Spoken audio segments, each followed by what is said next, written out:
département des Hauts-de-Garonne.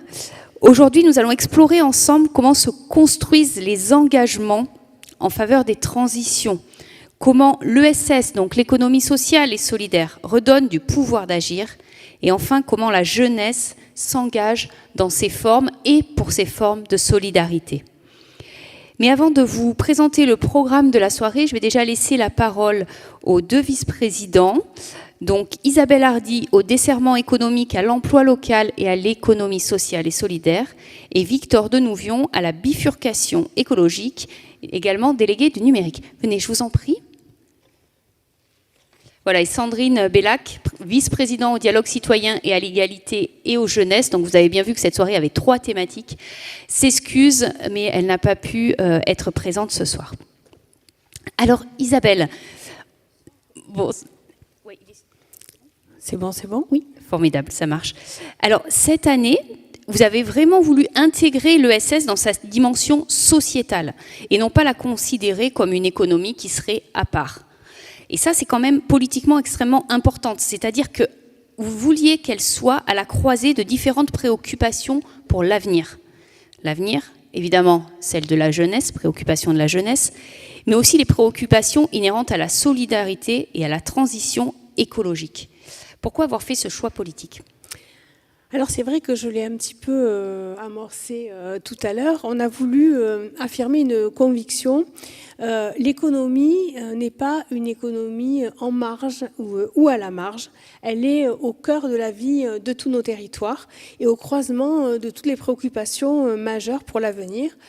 La jeunesse, la solidarité et la transition écologique. Et ces rencontres en sont aussi la preuve, on vient de le voir partout en Haute-Garonne, le HSS irrigue le quotidien.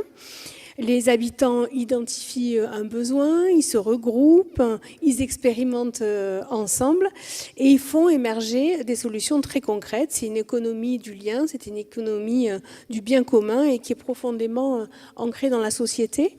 Et puis elle répond aussi à des aspirations, parfois nouvelles ou pas, mais quand même nouvelles chez les Haut-Garonnais et en particulier, mais vous nous le direz, ou peut-être que vous me direz vous le contraire, chez les jeunes. Aujourd'hui, on a et vous avez une autre relation au travail, une recherche de sens, l'envie de s'engager pour des projets utiles et l'accès à des modes de consommation qui sont plus durables et plus solidaires. Mais attention, il ne faut pas regarder ces aspirations de manière uniforme. Elles ne dessinent pas un horizon partagé par tous. Et la bataille des idées, en fait, comme je le dis souvent, nous reste à mener. Je pense à ce que dit Ferris Barkat dans une interview sur France Inter lorsqu'il interroge pourquoi dans les films, tout le monde se lève pour défendre une cause, alors que dans la vraie vie, c'est quand même plus compliqué. Parce qu'en fait, il y a quelque chose d'essentiel, c'est que quand on prend la parole, on est souvent aussi renvoyé à nos contradictions. Alors, on est imparfait, mais dans un monde qui est imparfait aussi. Et la surresponsabilisation individuelle sert parfois à invisibiliser en fait des logiques plus puissantes. Du marketing à nos modèles économiques. Si on se limite à moi, on passe à côté de l'essentiel. Et les transformations dont nous avons besoin, en fait, elles sont collectives. Et c'est pour ça que l'approche proposée par Sana est si précieuse. Et elle va nous montrer que l'engagement écologique et social ne relève pas seulement de la volonté individuelle et qu'il dépend aussi des conditions très concrètes qui permettent ou à l'inverse, qui empêche d'agir.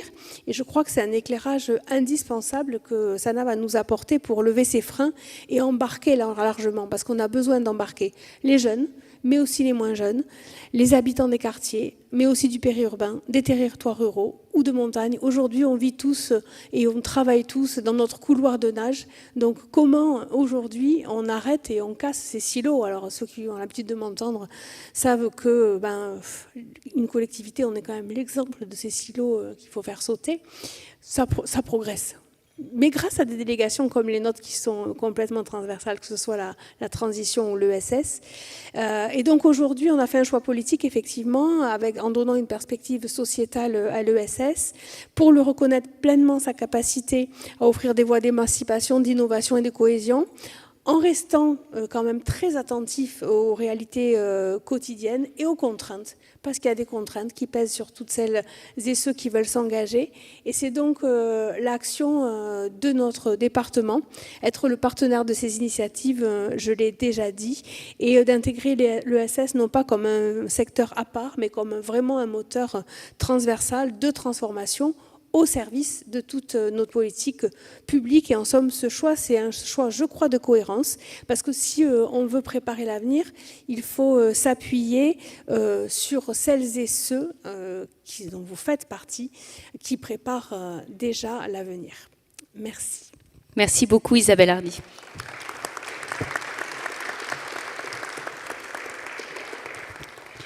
Victor Denouvion, vous êtes donc vice-président à la bifurcation écologique et comme l'a dit Isabelle, pour vous, l'économie sociale et solidaire et l'écologie sont intimement liées, à l'image aussi de ce que propose Sana Setouli dans Banlieue Climat, c'est-à-dire qu'elle œuvre pour une transition qui serait plus juste.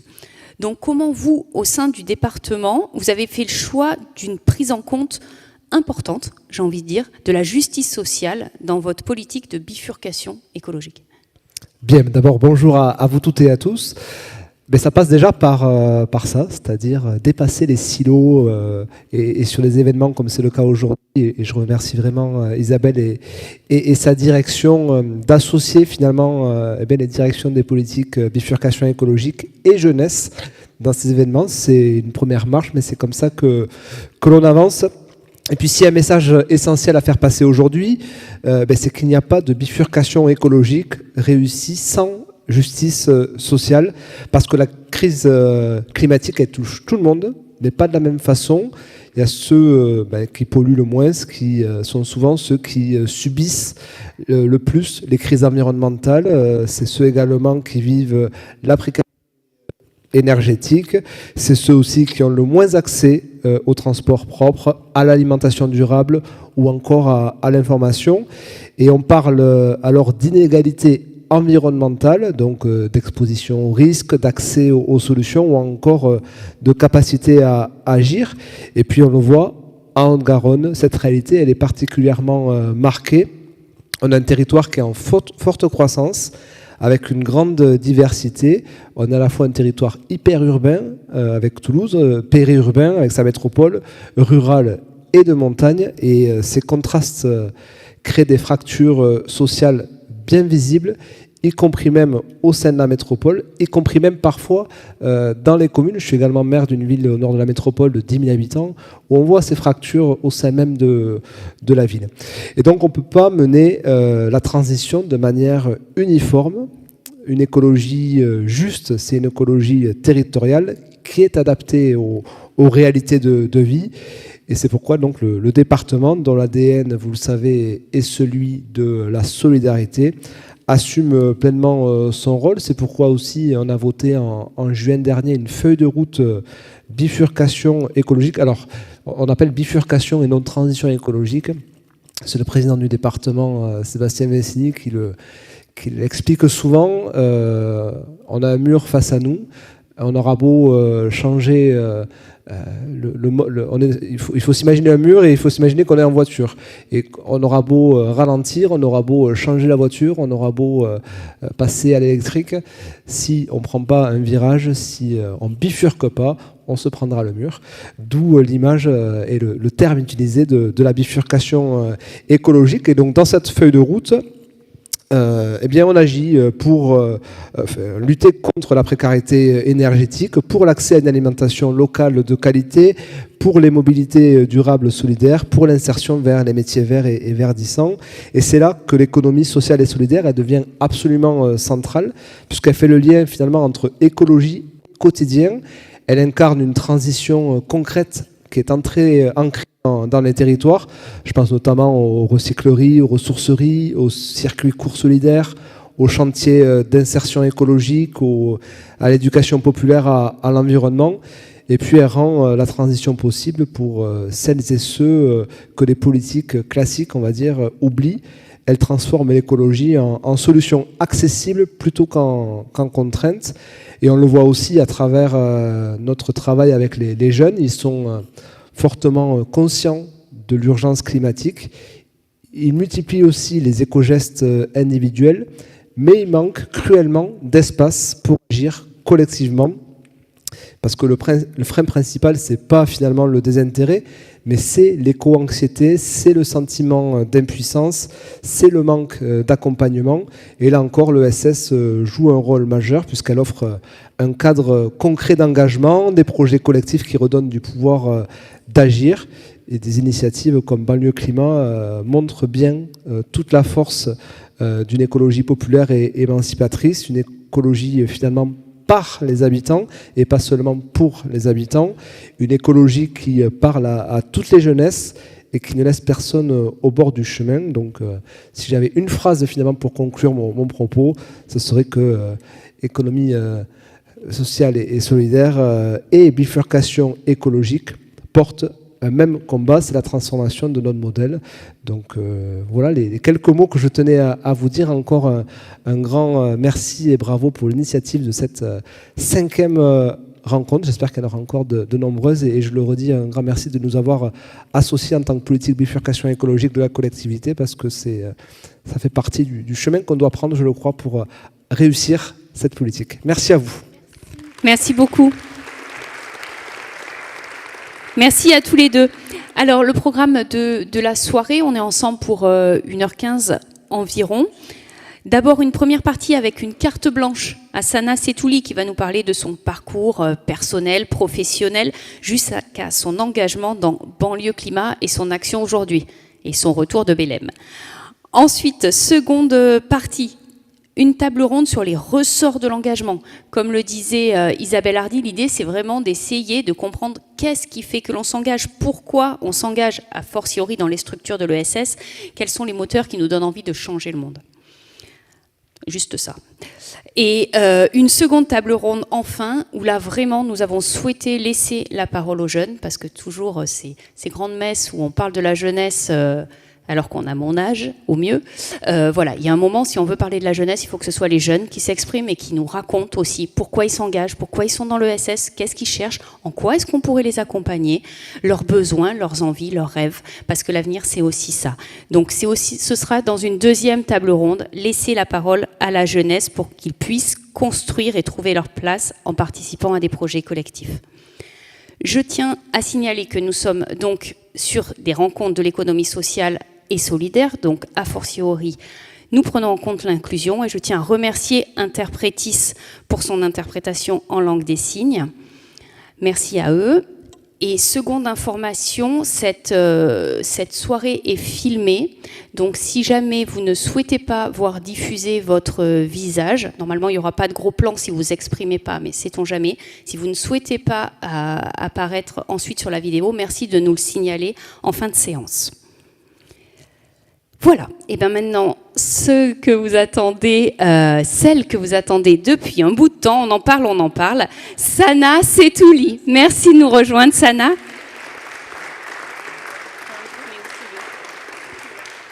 Allez, Sana, tu as 20-30 minutes voilà, pour nous parler un petit peu de ton parcours jusqu'à Banlieue Climat, mais je vais m'arrêter, tu vas le faire bien mieux que moi. Vous m'entendez ? Bonsoir à toutes et à tous. Il y a la pression quand même. Hein, merci. En tout cas, merci pour cet accueil. Vraiment, de l'organisation à mon arrivée aujourd'hui avec les équipes, on s'est vraiment senti attendus et accueillis. Ça fait du bien. Je pense que c'est des petites victoires aussi. Il fut un temps, les gens de quartier n'étaient pas accueillis comme ça en grande pompe, passés derrière Benoît Hamon, c'est ça, l'édition précédente ? Juste Benoît Hamon. Juste Benoît Hamon. Là, tu te dis, purée, c'est une nana qui a grandi dans un quartier racisée, maman de 3 enfants, qui est là pour porter la voix des premiers concernés. Ça, pour nous, c'est vraiment une victoire. Je voulais vous remercier. Je voulais remercier le département, Madame Hardy, toutes les équipes. Vraiment, on a vraiment ressenti cette envie de travailler avec Banlieue Climat. Et ça, c'est vraiment appréciable. On ne le ressent pas à chaque fois. Alors moi, je suis Sana Seytouli, j'ai 43 ans, je suis maman de 3 enfants. Je suis engagée depuis plus de 20 ans sur les questions de justice sociale et environnementale. J'ai grandi dans le 95 à Cergy, dans un quartier populaire qui s'appelle la Croix-Petit. Moi, les quartiers QPV et tout, je suis une amoureuse des quartiers populaires. L'histoire de mes parents, elle est ancrée de là. Je suis l'héritière de tout ça. J'ai eu la chance d'avoir eu un papa très investi et engagé localement. Il avait créé l'Amicale des Mauritaniens en France. Il était venu en tant que réfugié politique en France à cette époque-là. Donc il a créé toute une diaspora pour réunir et promouvoir et transmettre ses coutumes, sa culture. Et c'est très tôt que j'ai découvert un peu le monde associatif. Je suis baignée dans tout ça depuis toujours. Quand tu grandis dans un quartier, du coup, très tôt, tu fais face à plein de choses super, parce que quand tu grandis dans un quartier et que, comme moi, et je pense qu'avec Amina, on a un aspect en commun, on voit que les belles choses de nos quartiers. Et quand on voit nos parents vieillir, prendre de l'âge et faire face aux inégalités sociales, quand on est petite, on ne sait pas ce que c'est. On sait juste que c'est pas juste. Ah, c'est pas bien. Mais pourquoi j'ai une maman qui a une polio, qui peut pas marcher, qui est en fauteuil, et forcément, il y a l'accessibilité. J'en parlais tout à l'heure avec Awa sur l'accessibilité et la question environnementale, qui est devenue aussi un de mes combats. C'est comment aujourd'hui de mon plus jeune âge, en étant enfant, du coup, on observe un petit peu tout ça. Et au fur et à mesure, moi, mon regard d'enfant, mon regard de jeune fille, d'adolescente, au fur et à mesure de ma croissance de vie, je me rends compte qu'il y a des choses qui vont pas du tout, et du coup, l'engagement s'installe. Là où mon engagement se renforce, ça va être en 2003, la canicule, où là, on voit dans mon quartier plein de Chibani, nos aînés, décédés parce que les logements n'étaient pas forcément adaptés et on ne sait pas ce que c'est. 2004, je perds mon papa d'un problème respiratoire, donc je l'ai toujours vu malade et je ne savais pas ce que c'était, parce qu'il y a cette pudeur aussi de nos parents de toujours être dignes et forts, mais c'est juste qu'il travaillait chez Peugeot et qu'il toussait et il était pas bien. Donc c'est comme ça qu'il nous l'expliquait, mais bon, il est décédé à ce moment-là et là je me rends compte que c'est vraiment pas juste. Au fur et à mesure, donc je me dis, là il y a un truc qui va pas. En 2007, en 2005, on a ce qu'on traverse tous en France. En 2005, on a les émeutes des banlieues. Et je reprendrai le terme de Mohamed Meshmash, les révoltes des banlieues, où là, après la mort de Ziad Ebouna, ça ne va plus. Moi, à cette période-là, je commence, j'ai 20 ans à peu près. Et là, moi, ma révolte, elle est là. Et je me dis, non, là, c'est plus possible. Là, il y a un millefeuille d'inégalité qui est présent et je ne peux pas rester inactive. Et au fur et à mesure de mon engagement et depuis ce que j'ai pu observer, parce qu'en plus, quand tu es une femme et que tu grandis dans un quartier, pas avec les mêmes outils que les gars de notre quartier, bien que nous on avait eu la chance de grandir avec des gars qui avaient envie de faire avec les filles du quartier. On n'avait pas un peu ce cliché de les garçons ne travaillaient pas avec les filles, etc. Donc on se battait justement pour avoir les mêmes droits et que les institutions, que les élus, que la ville puissent nous proposer le même accès aux activités, aux droits, etc. En 2014, je cofonde une association pour mon quartier qui s'appelle Agir pour réussir, avec un ami d'enfance que vous connaissez peut-être, qui a lancé un gros programme national qui s'appelle Les Déterminés, Moussa Camara. On lance notre association et pendant 14 ans, on agit pour faire en sorte que les habitantes et les habitants de nos quartiers puissent vivre dignement. Et ça, à échelle locale, ça a été 14 ans d'engagement, 14 ans de combat, de victoire. Et à cette période-là, moi, j'ai commencé mes actions, ce qu'on appelle les actions éco-citoyennes, les actions du développement durable, parce qu'on ne savait pas trop ce que ça voulait dire, le développement durable, etc. Mais tout ce qu'on savait, c'est que nous, on l'a toujours fait. Et dans les quartiers, il y a plein d'associations qui font des choses incroyables.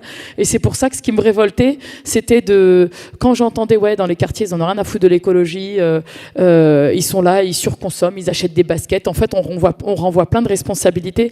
Je me dis, je crois qu'on n'a pas ils sont pas venus rencontrer les habitants des quartiers, parce que s'il y a bien des gens qui vivent en sobriété et qui ont réussi à faire avec très peu, c'est bien les habitants des milieux populaires.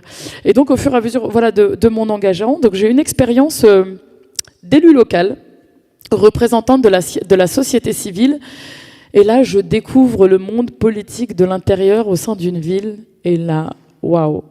Là, ça a été une belle expérience parce que du coup, ça te permet de comprendre comment ça marche, les rouages, aussi l'impact et le pouvoir d'agir et à quel point c'est important d'avoir des élus qui nous ressemblent, qui portent des valeurs, qui portent des projets et qui puissent incarner ça. Et moi, donc du coup, durant ce mandat-là, j'étais en charge de la petite enfance et de la jeunesse, et j'ai eu à cœur, en tout cas, de faire du mieux que je pouvais avec le pas de formation que j'avais, parce que quand t'as pas de formation, ben tu découvres. Et ce que je savais, c'est que je ne voulais pas être cette femme politique qui fasse à la place d'eux, qui ait un discours descendant ou qui soit instrumentalisé. Donc j'ai senti que c'était pas mon truc. Donc j'ai été au bout et tout ce que je voulais, c'était porter la voix des habitantes et des habitants. Je sentais que j'étais alignée là-dessus quand j'étais au cœur du terrain et que j'allais échanger avec les habitantes et trouver des solutions ensemble. Et je suis intimement convaincue que la politique, elle devrait être ça, c'est porter par et pour les habitants, et que les solutions, on les trouvera ensemble. Donc quand elle passe cette séquence, donc on avait lancé aussi une liste citoyenne portée par les habitantes et habitants, et au fur et à mesure de mon engagement, je me rends compte que les habitantes et les habitants, ils avaient une préoccupation qui était la question environnementale et sociale. Et ça, elle ressortait spontanément. Et quand je vous dis ça, c'est vraiment des gens qui ne votent même pas, des gens qui n'ont même pas, on les écoute pas, on les entend pas. Et au fur et à mesure, au bout de 3-5 ans, moi je suis dans une période, donc là on est dans les années 2014, 2020, et je me sens pas trop bien. Je me dis, il y a un truc qui va pas dans mon engagement. Et j'ai besoin de me réaligner avec ce que je sais faire. Et à ce moment-là, je découvre TikTok, parce que moi aussi, du coup, je deviens vieille, je l'accepte maintenant. Mais en tout cas, je découvre TikTok. Et là, il y a un jeune qui me fait du bien écouter, c'est Ferris. Je découvre Ferris. Et là, Ferris, je le trouve un peu perché. Et en même temps, ce qu'il dit, c'est ouf, quoi. Il parle de science. Et lui, à ce moment-là, en fait, c'est un gars de 22 ans qui veut sauver sa mère, qui est atteinte d'une tumeur au cerveau. Et il va chercher la recherche et la science, et lui, sa première volonté, c'est de dire, il faut qu'on décrypte, il faut que je comprenne pourquoi ma mère est malade. Elle n'était pas malade, elle a grandi dans un quartier, on tombe malade, c'est pas normal. Et là, en fait, quand je vois ça, il m'a renvoyé 20 ans avant, quand moi je perds mon papa, et que j'étouffe un peu ça, et je me dis, mais il a complètement raison. Il a complètement raison de décrypter, de comprendre, et d'aller frapper à la porte de la science pour comprendre. Parce que tout de suite, lui, il allait débattre avec des scientifiques pour mieux comprendre. Et donc, du coup, je rencontre Ferris, et là, tout commence. Donc, il y a eu un truc. On ne sait pas ce que c'est méta, c'est un coup de cœur. Et aujourd'hui, plus qu'un cofondateur, on est liés. Et là, on se fait une promesse. Donc je lui raconte mon histoire, je lui dis un peu mon engagement, et lui il était hyper épaté de mon engagement, de ma mobilisation, de ma capacité à faire sur le terrain. C'est-à-dire que toutes les années que j'ai pu agir sur le terrain, en fait, c'est pas des années pour rien, en fait. C'est des années qui nous ont permis de servir et de gagner du temps lorsque nous avons créé Banlieue Climat. Je vous raconte un peu tout ça parce que ça va vous permettre de comprendre comment, en 3 ans, on a eu un peu cette hype autour de Banlieue Climat, mais c'est pas que 3 ans. C'est 20 ans d'engagement, c'est enfin on nous écoute, et une rencontre avec Ferris, avec Abdelali et Sefiu, le rappeur. Du coup, on décide de se dire, bon, là, il faut qu'on pose nos compétences, il faut qu'on pose nos réseaux et qu'on réfléchisse à ce qu'on veut réellement. Et ce qu'on voulait réellement, c'était comprendre et décrypter et faire en sorte que plus jamais les familles puissent partir, que des parents puissent décéder de maladies respiratoires ou autres. Et ça, c'était, même si on sait qu'on ne va pas l'empêcher forcément, mais ça, c'était le ciment de notre engagement. Et une fois qu'on a signé ce pacte-là, le démarrage a été fait. On a travaillé sur ce module de formation qu'avait commencé Ferris, et on a décidé de rencontrer des scientifiques du GIEC, d'aller frapper à la porte du ministère de l'Enseignement supérieur, parce qu'on avait besoin d'une reconnaissance pour qu'on nous prenne au sérieux. Et la reconnaissance qu'on pouvait nous donner, c'était de se dire que si la formation qu'on réalise est reconnue par le ministère de l'Enseignement supérieur, à savoir que l'accès au supérieur pour les gens des milieux populaires, c'est pas ouf, on se dit qu'on va réussir à embarquer les gens. On avait une deuxième chose, c'était comment on fait en sorte que tout ce qu'on apprend des scientifiques et tout ce que nous on ramène du terrain et des réalités, on le vulgarise pour le rendre accessible à toutes et à tous. Parce que ce qu'on ne voulait pas, c'était d'avoir un niveau de quelque chose pour la rendre accessible. Et ça, on a pris un temps fou à adapter cette formation avec des habitants, des jeunes, des mamans, des personnes qui savaient lire ou pas. Et ça, c'était vraiment un temps précieux qu'on avait pris à faire durant l'expérimentation. Et après, on a été sur le terrain, on a choisi 5 territoires, nos territoires à nous. Et on décide de l'expérimenter, on décide de le mettre en pratique. Et là, on sent qu'il y a quelque chose qui prend. Ce qui prend, c'est des nouveaux visages. Ce qui prend, c'est de voir un jeune de 22 ans, comme il avait 20 ans à l'époque, Ferris, porter la voix et de se dire, purée, on a un jeune qui parle bien, il vient de quartier, et c'était ça au début. Mais après, on a commencé à creuser sur, mais purée, ce qu'il dit, c'est pas bête. Et là, aujourd'hui, il est devenu une figure incontournable et surtout un modèle pour cette nouvelle génération. Et nous, on le voit bien aujourd'hui avec les jeunes formatrices et formateurs, c'est incroyable. Et ce qu'on a fait en parallèle, on a repris un objectif qu'on avait intimement enfoui, c'était qu'on voulait accompagner et former des familles, des mamans, des papas. Et on ne voulait pas le faire au démarrage parce qu'on n'expérimente pas sur les parents. Et on s'est dit, bon, bah maintenant, on se sent assez solide. Et on a décidé de lancer le collectif des mamans pour le climat. Et à partir de là, donc du coup, il y a eu ce même truc qu'il y avait eu avec Ferris, des mamans qui se sont identifiées à moi. Moi, aujourd'hui, maman de 3 enfants, en train d'agir en me disant... c'est dingue, mais on n'est pas juste des mamans. Aujourd'hui, on peut être experte climat, élever nos enfants, être engagés et trouver des solutions ensemble. Et aujourd'hui, Banlieue Climat, c'est une association qui compte 1200 jeunes formés, avec plus de 50 formatrices et formateurs. On a fait à peu près plus de 120 villes. On sillonne un peu toute la France. On n'a pas encore fait Toulouse, donc appel aux élus locaux, aux institutions, mais on a hâte de venir intervenir ici à Toulouse. C'est une formation qui est déployée à l'échelle de l'Europe, de l'Italie, de l'Allemagne, bientôt la Belgique. On a été chercher des passerelles avec des universités comme au Maroc, Mohamed V, ou encore en Algérie en avril prochain avec le professeur Nordine Melekeshi, qui est un très grand professeur physicien.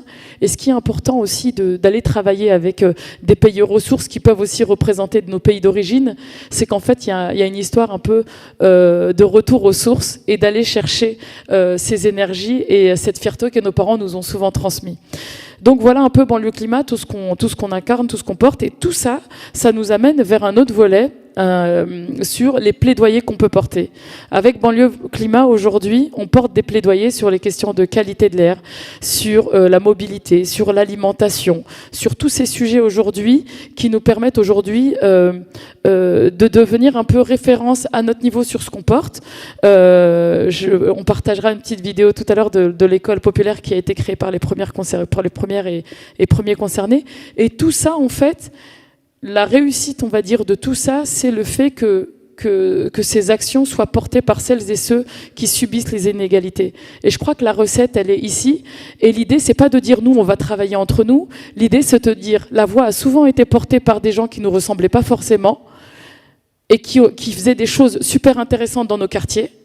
Mais par contre, hyper bienveillante, mais par contre, ça matchait pas, ça n'embarquait pas. Parce que quand tu grandis pas dans un quartier, quand t'as pas les codes des quartiers, à un moment donné, en fait, tu passes, tu fais ton intervention, mais derrière, il n'y a pas d'impact. Et nous, c'était ça qu'on voulait mesurer. C'est comment on pouvait faire en sorte que derrière, on embarque un peu tout le monde, et surtout, comment on travaille avec toutes ces associations qui font des choses incroyables, mais qui malheureusement, quand ils arrivent sur la question de l'écologie populaire et des milieux populaires, ils nous disent tout le temps, mais Sana, on met en place des actions et il n'y a personne qui vient. Ça marche pas.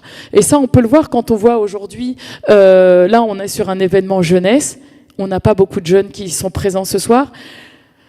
C'est pas que c'est pas grave, c'est que c'est pas normal qu'on n'ait pas de jeunes sur un événement jeunesse, et c'est partout pareil, si ça peut vous rassurer.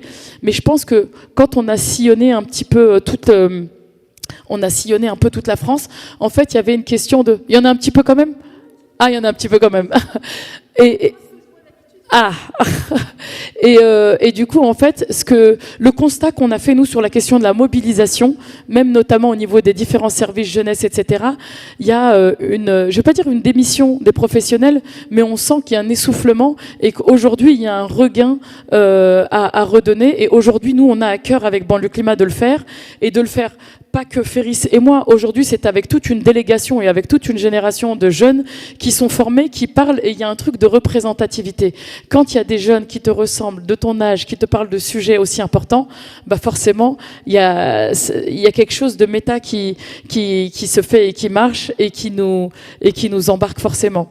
Ce que je peux vous dire aujourd'hui, sur les plaidoyers, sur les actions qu'on a pu porter, il nous a fallu 3 ans pour essayer de convaincre les partenaires. Donc tout à l'heure, on en parlait avec Madame Hardy sur les structures qui nous soutiennent et qui nous accompagnent, comme la Fondation de France, la Fondation européenne pour le climat, et le fait d'avoir un marinage avec Laurence Toubiana, celle qui a porté les accords de Paris, qui valide quelque part un programme comme celui de Banlieue Climat. Ça ne veut pas dire que on a la science infuse et qu'on a trouvé toutes les solutions. Ça veut dire que quand même, on est validé. On est validé par une experte, une figure, en plus une femme. C'était hyper important pour moi. Et aujourd'hui, notre enjeu, c'est comment on réussit à continuer d'agir, comment on continue à s'appuyer sur les acteurs locaux.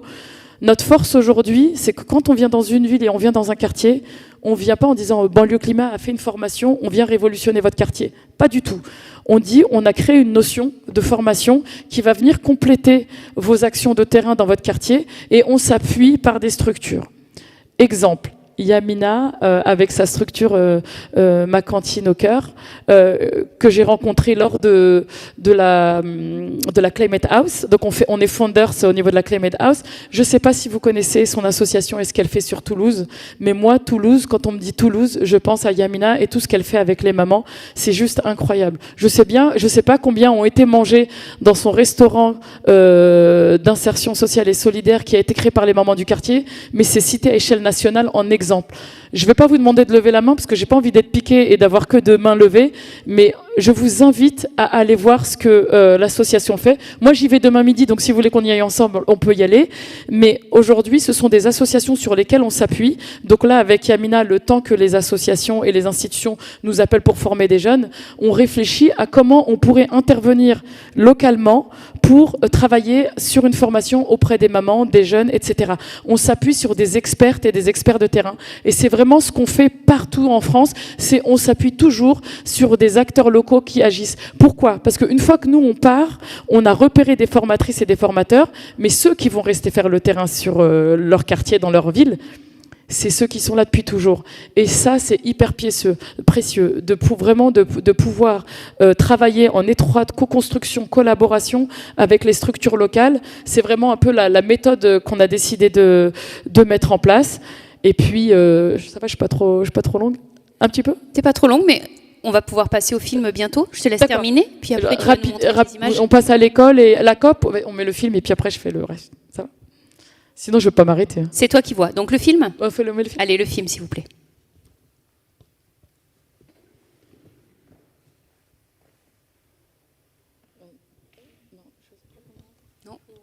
Non, le film avec le son, si c'est possible. Donc je vous présente Féris Barkat, cofondateur de Banlieue Climat. Qui a une très belle voix, en vrai. Qui a une très belle voix. Allez, le sauveur, Vincent. Bah, tu vois, tu viens de gagner encore 2 minutes, Sana. Donc oui, en fait, la vidéo qu'on va vous partager, c'est la vidéo de l'inauguration de notre première école populaire du climat. Et c'est vrai que quand on m'a permis d'avoir cette carte blanche, je trouvais hyper intéressant de vous faire revivre à travers quelques images, parce que on n'est pas né conférencier ou conférencière, c'est pas notre taf. Nous aujourd'hui, c'est faire par le terrain. Et ce que vous voyez sur les réseaux, ce qu'on vous retransmet comme image, c'est réellement ce qui se passe et ce qu'on incarne.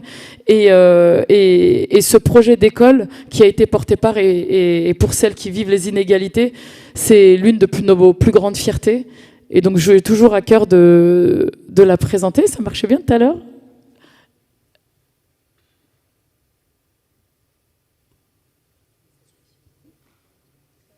Là, c'est bon. Non. Windows est désolé. Bon, ben... Oh, c'est pas grave. Oui, c'est pas grave. En tout cas, cette vidéo, pourquoi je voulais vous la présenter ? Parce qu'elle permet de vous... Ah. Qui crée des écoles ? Qui ouvre des écoles ? T'ouvres un compte en banque ? T'ouvres une épicerie ? T'ouvres pas une école ?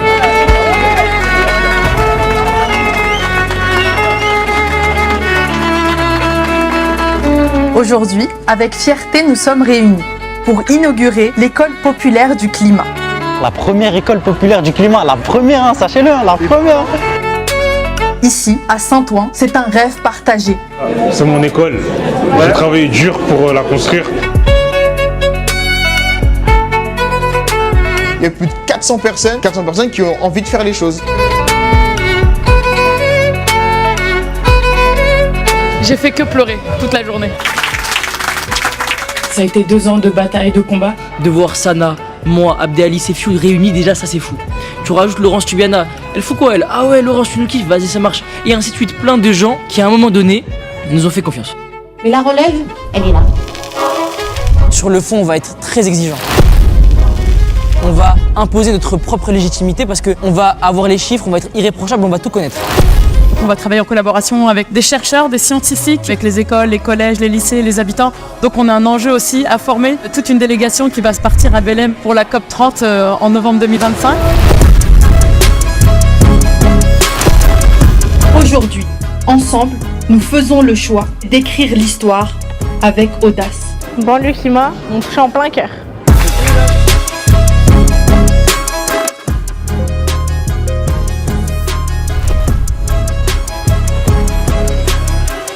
Aujourd'hui, c'est ça, banlieue climat. Poto, c'est une école. Qui crée des écoles? Qui ouvre des écoles? C'est mieux que du blabla. Hein. T'ouvres une épicerie, t'ouvres pas une école. Maintenant, ça s'arrête. Ça s'arrête plus. Ouais, je suis toujours émue de voir cette vidéo parce qu'elle représente bien l'énergie et ce qu'on incarne. Et c'est à travers justement aussi des vidéos comme ça qu'on arrive aussi à raconter tout le travail de terrain qu'on met en place et qu'on peut valoriser. Et puis là, vous avez aussi cette photo avec celle qui nous avait permis de signer avec le ministère de l'Enseignement supérieur. C'est Sylvie Retailleau, ancienne ministre de l'Enseignement supérieur, qui tout de suite, quand on lui a présenté le projet, nous a ouvert les portes du ministère. Et quoi qu'on en pense, elle a fait le taf et elle nous a permis en tout cas d'être entendus. Et aujourd'hui, on est à l'étape 2 avec le ministère aujourd'hui pour travailler sur un diplôme diplômant niveau bac plus 2. Donc, pour reprendre un peu ce que je disais, c'est là on est un peu, on est quoi, début décembre. Il y a quelques semaines, on est rentré du Brésil. On a participé à la COP 30. Donc au départ, on devait y aller à 30, mais je sais pas s'il y a certaines personnes qui ont pu s'y rendre, mais c'était très compliqué de pouvoir y aller. Le coût d'hébergement était vraiment hors de prix. Donc on s'est rendu avec Ferris à la COP et on est parti pour comprendre, pour savoir un peu quels étaient les enjeux et comment, si aujourd'hui une COP avait toujours autant d'impact. Alors effectivement, vous avez pu suivre un peu les différentes étapes, péripéties avec la structure qui a pris feu. Néanmoins, nous, tout de suite, quand on est arrivé à Belém, on s'est retrouvé avec les premiers concernés, avec les indigènes qui ne pouvaient pas rentrer dans la COP. Et donc, du coup, on était encore avec nos valises, que tout de suite, on était avec eux. Et notre combat, c'était de faire en sorte qu'ils puissent rentrer et puissent être entendus par les autorités. Bon, on a interpellé, je ne sais pas si vous avez pu voir une vidéo de Ferris qui a interpellé Lula pour faire en sorte que ces personnes puissent intégrer. Donc on a une réponse de Lula. Donc l'impact de Ferris est vraiment international. On était très surpris. Néanmoins, ce qu'on a réussi à faire, c'est de comprendre un peu le combat des peuples autochtones. Et du coup, par le terrain, on a trouvé des similitudes par nos vies. Et je me suis dit, finalement, entre petits-fils et filles d'indigènes avec des indigènes, notre place, elle était encore avec eux. Et on a réussi à connecter avec Christiane Taubira, avec Laurence Tubiana, qui a permis justement d'avoir un premier contact. Est-ce que ça va changer ou pas? Je ne sais pas. Mais ce qui est sûr, c'est que nous, notre combat aujourd'hui, c'est peut-être de créer du lien et d'être le trait d'union. Après, sur le fonctionnement d'une COP, etc., je pense que c'est encore autre chose et il faut en discuter avec Laurence Tubiana et vous verrez qu'elle va vous convaincre de dire il faut maintenir les COP. Ce que je peux vous dire également sur sur les actions, là, toutes les photos que vous voyez défiler, c'est tous les séjours et les actions qu'on mène avec les jeunes, avec les mamans.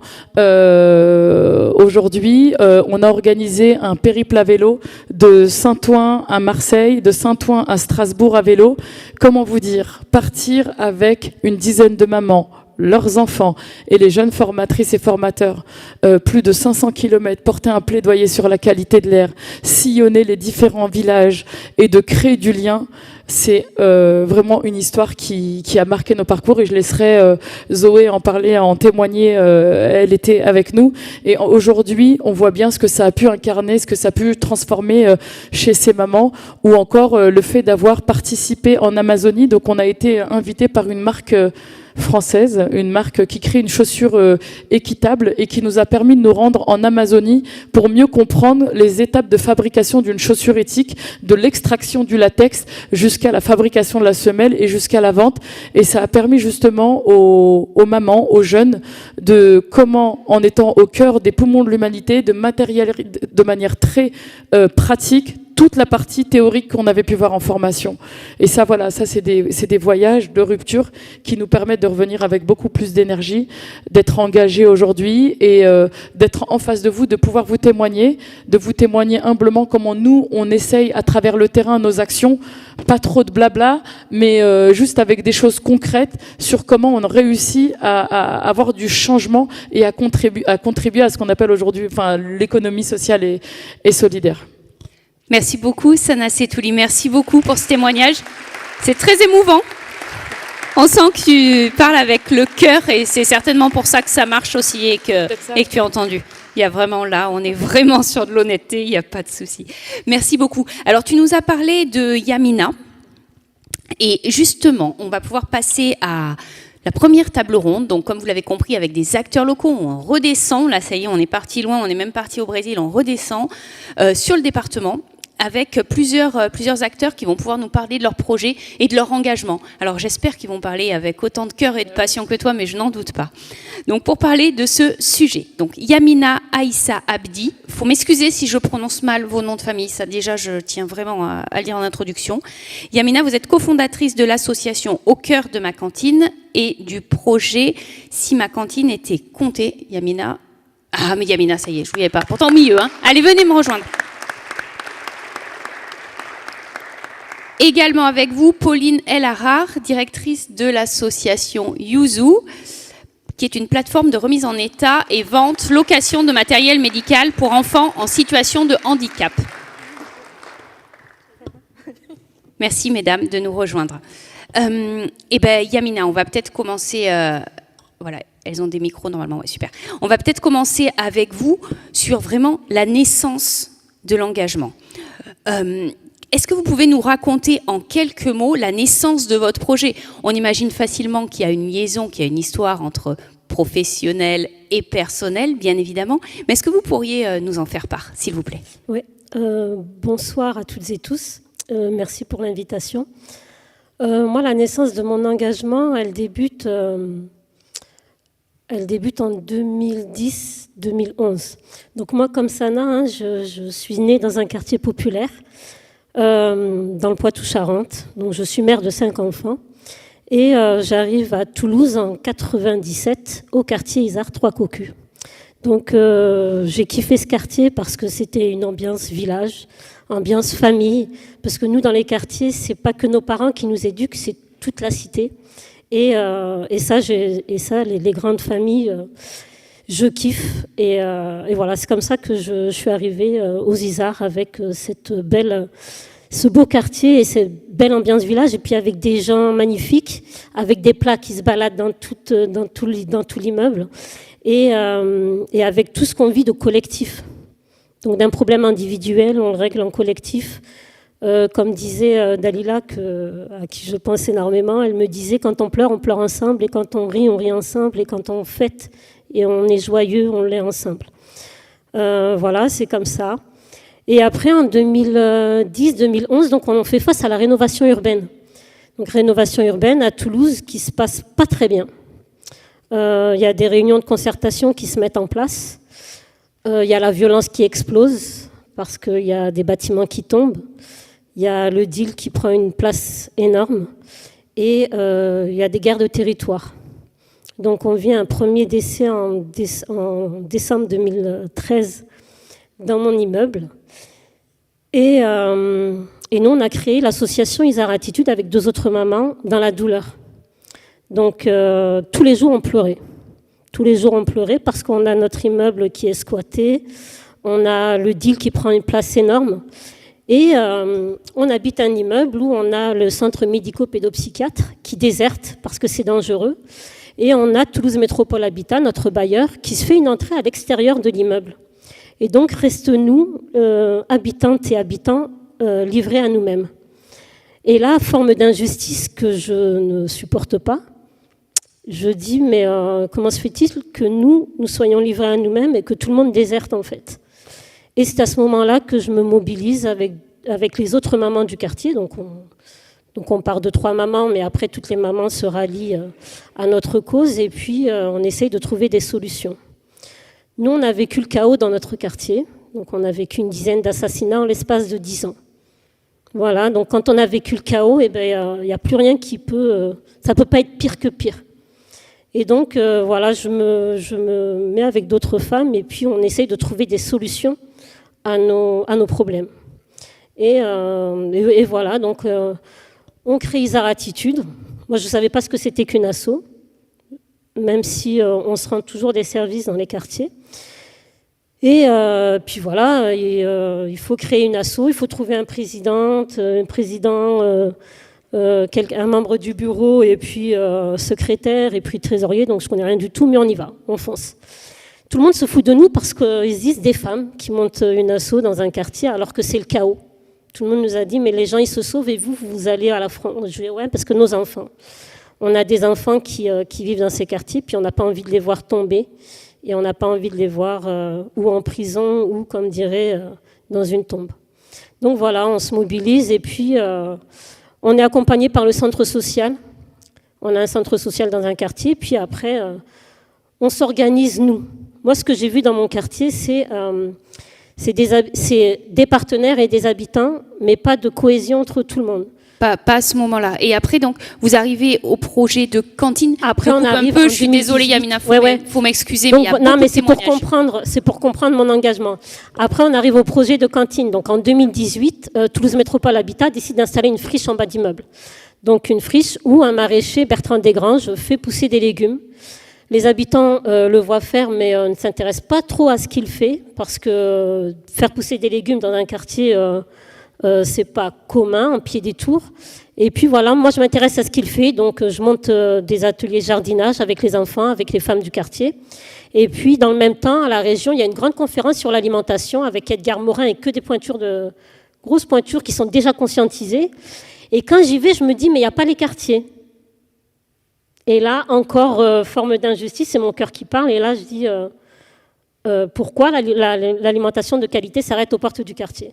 Et donc voilà, je crée des liens avec d'abord la ferme de bord de bio, le maraîcher, il y a l'écopole Eden aussi qui se met en place, il y a plein de structures autour de l'agriculture urbaine, et puis voilà, nous on se lance et puis on se dit on va faire venir du bio dans notre quartier, parce qu'on a kebab, pizzeria, on a 3 boucheries, et puis on n'a pas le choix de choisir notre alimentation. Et donc voilà, de fil en aiguille, on monte des projets comme ça, et puis on se dit, au même moment, il y a Toulouse Métropole qui fait une étude des besoins sur les territoires et qui va installer un lieu de vie sur le quartier, donc lieu de vie et restauration. Et là, je dis que je veux être porteuse du projet. Sauf que je suis déjà Isar Attitude, et puis on me dit non, mais Isar Attitude, ça prend énormément de place. Donc ok, je dis c'est pas grave, je quitte Isar Attitude. Donc je quitte Isar Attitude fin 2022 et puis je dis que je veux être porteuse du projet. Et finalement, on a été identifié comme porteuse du projet. Et puis pour parler d'un jeune, Hamza, qui a 15 ans, parce que moi je veux embarquer tout le monde dans le projet en fait. Hamza, je lui dis, Hamza, on va travailler sur un menu étudiant. Parce que pour embarquer les jeunes, le truc, c'est pas de dire toi, tu vas bien manger. Le truc, c'est comment on embarque les gens dans un projet comme celui-ci. Et Hamza, il me dit quel menu étudiant? Je lui dis le menu qu'on est en train de... Il faut qu'on réfléchisse à un menu pour le restaurant. Il me dit quel resto? Je lui dis le resto qu'on est en train de monter. Déjà une femme du quartier. Hein. Il me dit un resto aux Isards. Je lui dis ouais. Il me dit kebab. Je lui dis non, resto. Il me dit resto, entrée plat dessert comme en ville. Je lui dis oui, mais au quartier. Et il ne me croyait pas en fait, je croyais que je me foutais de lui. Et finalement, je rencontre Kevin Musset, qui est chef exécutif des restaurants au pied sous la table et le soulier du centre-ville. Il habite le quartier, il me dit, il me fait un petit message sur LinkedIn, parce que moi je poste cette conversation, et il me dit, j'habite le quartier, je peux vous accompagner. Et c'est comme ça que ça a démarré. Et ouais, c'est la plus-value énorme, parce que moi je connais rien à la restauration à la base. Mais je veux monter un projet de restaurant, parce que injustice, parce que justice alimentaire, parce que dignité. Moi, je vois les femmes du quartier, entre 40 et 50 ans, qui développent des maladies cardiovasculaires, anxiété, mal-être, les enfants aussi qui sont pas bien du tout. Et là, je me dis que ça a peut-être un rapport avec l'alimentation. Et du coup, voilà, on s'est lancé dans un projet où on a embarqué plein de gens maintenant, et qui a ouvert depuis juin 2025. Et puis qui fonctionne bien. Et moi, l'idée, c'était vraiment que j'embarque les gens dans le projet. Et puis finalement, on a réussi à les embarquer. Et puis voilà, ça suit son cours. Et puis voilà, je voulais remercier toutes les personnes qui me soutiennent, tous les bénévoles qui sont là et qui sont devenus partie prenante de ce projet. Le centre social, le Tacti Collectif, Eden. On a aussi conventionné avec Cassalim, la sécurité sociale de l'alimentation. Donc on permet à des personnes de venir payer leur menu avec des MONA, la monnaie alimentaire. Et donc, je crois que c'est un projet qui fait sens. On voulait mettre l'humain au cœur de ce projet. Et puis, voilà, je crois qu'on l'a fait. Et puis, bravo. Voilà. Bravo, Yamina. Bravo. Félicitations. C'est incroyable de voir la force du territoire comme dans ton parcours. C'est vraiment l'ESS, ça vient du territoire. Là, elle ne le dit pas humblement, mais à échelle nationale, elle est vraiment reconnue. Et le projet à Toulouse, elle fait rayonner le territoire.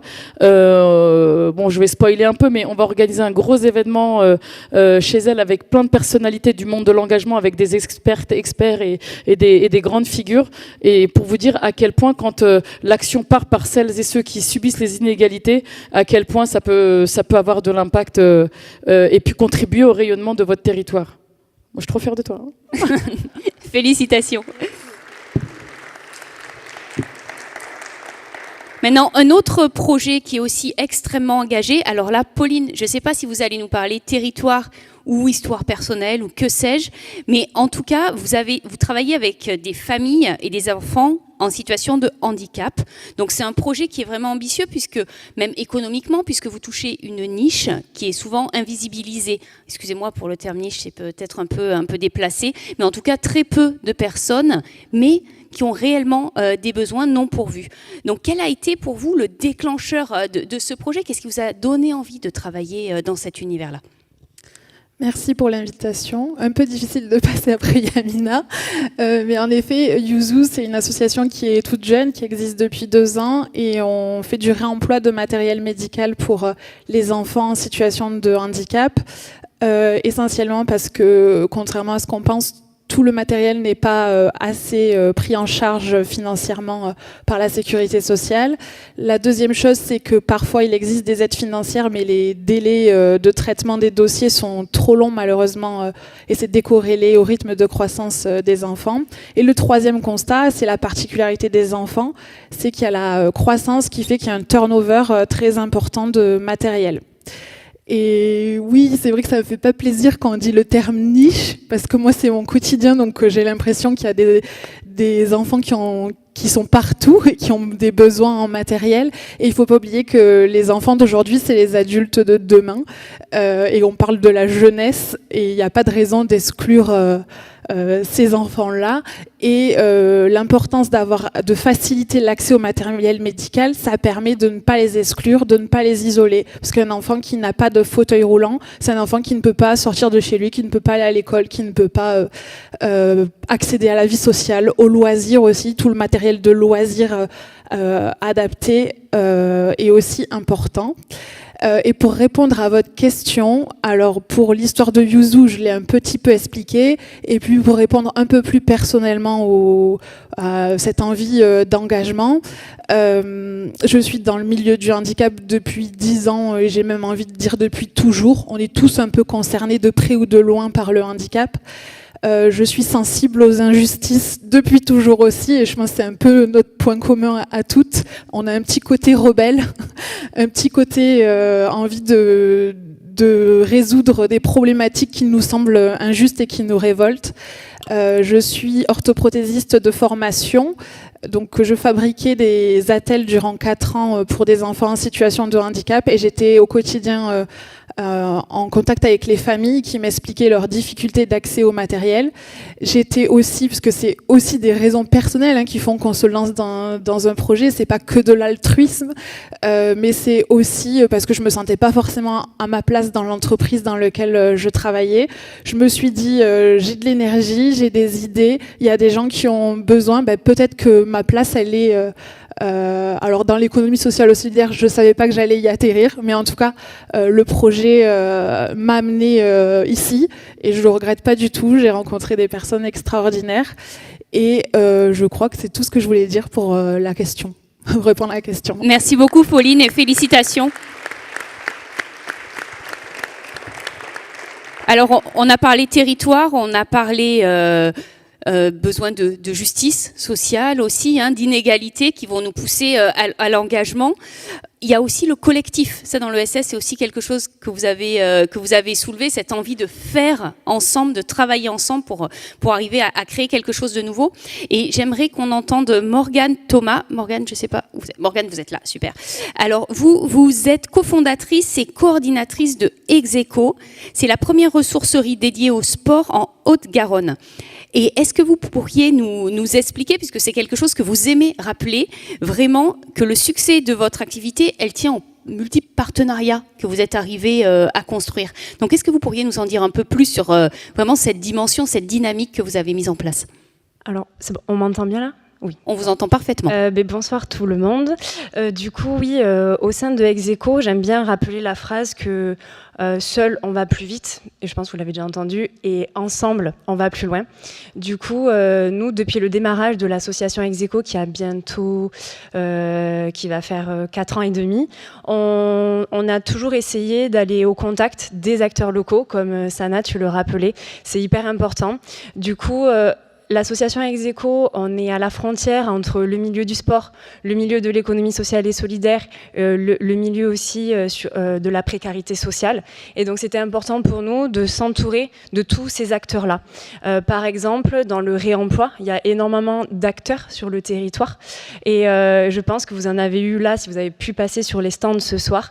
On a au moins fait une action avec l'ensemble des partenaires qui étaient là sur les stands ce soir.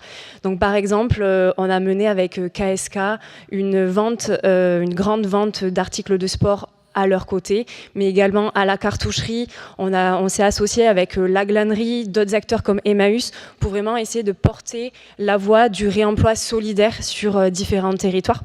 Mais après, ensuite, c'est aussi d'autres acteurs sur la réduction des déchets. Donc, il peut y avoir Miam Up, il peut y avoir Hector le collecteur, où on va venir parler ensemble de comment, oui, sur le sport, on va venir réduire notre impact, mais également sur l'alimentation, sur la mobilité. Et ensemble, on va aller vers la même voie. Voilà, un peu les synergies que l'on peut faire, et ça peut être autant sur des acteurs institutionnels. Donc, encore une fois, merci au département de la Haute-Garonne de soutenir. Mais c'est à la fois institutionnel, politique, mais aussi vraiment sur les acteurs locaux du territoire où on va avoir cette force du collectif. Et merci aussi aux équipes au sein d'Execo, parce qu'on parle de l'engagement des jeunes, et en fait au sein de l'équipe, je pense que je suis la plus âgée de mes 33 ans, et c'est cette force-là que nous donnent les jeunes dans l'équipe, que ce soit en alternance, en salarié, mais également en volontariat, en service civique et en bénévolat, qui nous permettent de mener à bien ces actions avec l'ensemble de ces partenaires. Bravo, félicitations également. Bon, on a hésité, mais on a décidé quand même de faire de l'inclusion et de faire parler un homme ce soir. Voilà, Cédric Le Fur, on s'est dit, allez, pourquoi pas. Vous êtes cofondateur, je blague, hein, bien évidemment. Hein. Donc, pour une fois que c'est inversé, c'est ça. Vous êtes cofondateur, c'était mon petit plaisir personnel, ça y est, c'est fait. Vous êtes cofondateur et directeur de Faire Éco. Vous accompagnez les habitants vers plus de transition écologique au quotidien, avec une valorisation notamment de leur savoir-faire grâce à l'outil Défi Famille. Donc vous n'êtes pas si loin aussi de l'action de banlieue climat. Vous travaillez avec différents outils. Ça, je viens de le dire. Est-ce que vous pourriez nous les décrire un petit peu, nous expliquer justement comment vous mettez en place ces actions auprès des habitants? Oui, alors Magali, tu m'as coupé l'introduction parce que justement j'allais dire je suis le seul homme et j'ai presque un peu honte pour mes congénères. Et dans l'équipe d'ailleurs, je suis le seul homme aussi, on est 7 chez Faire Éco et voilà, je suis le seul homme. Donc c'est assez remarquable dans l'ESS et on n'est pas épargné dans l'ESS. Vous voyez, je suis directeur en fait et dans l'ESS, il y a 70% de femmes et la proportion est inversée sur la partie de direction, etc. Donc tous les milieux sont aussi touchés par rapport à ça. Si je peux compléter, on a plus de cadres femmes dans l'ESS, vous savez pourquoi? Alors plus de cadres, voilà, parce qu'elles sont moins payées que dans le lucratif. Exactement. Et sur des missions d'intérêt général où elles viennent prendre soin, donc elles ne sont pas encore sorties du CARE en fait. C'est ça. Donc Sandra Rousseau, la directrice de la Chambre régionale de l'économie sociale et solidaire, elle sait ce qu'elle dit.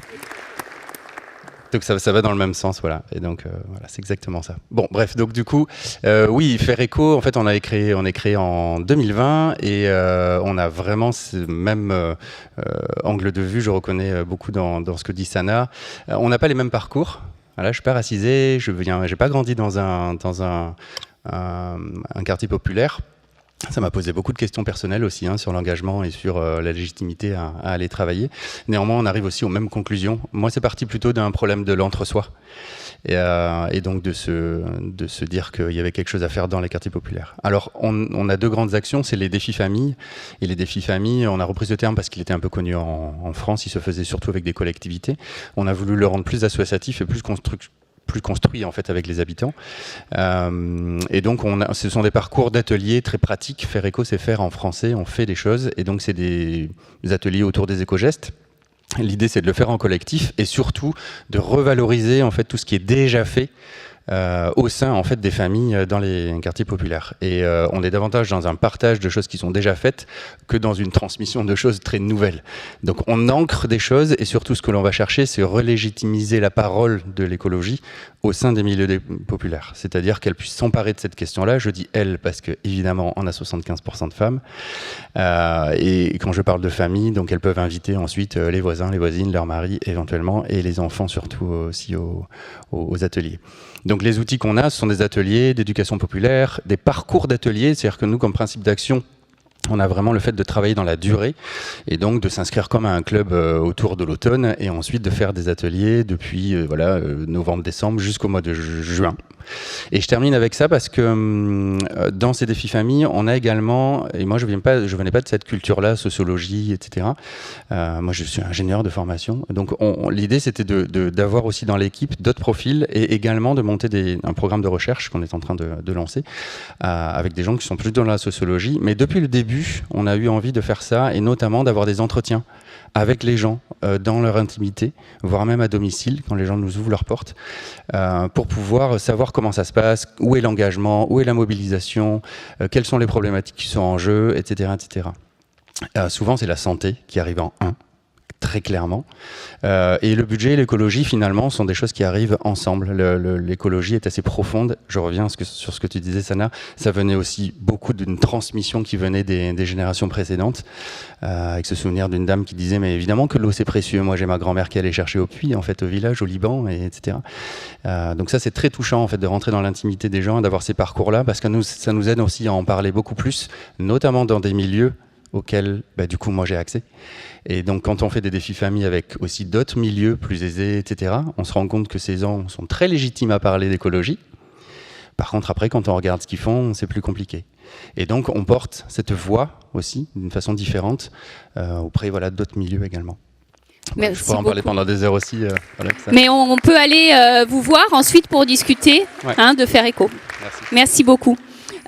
Sana, une réaction, un mot, une émotion, je ne sais pas, par rapport à tout ce qu'on vient d'entendre? réaction. Moi, je suis hyper contente d'avoir ces témoignages. Donc, le côté un peu sororité, moi, je kiffe à fond de voir autant de femmes porter des mouvements et des organisations aussi utiles qu'elles soient.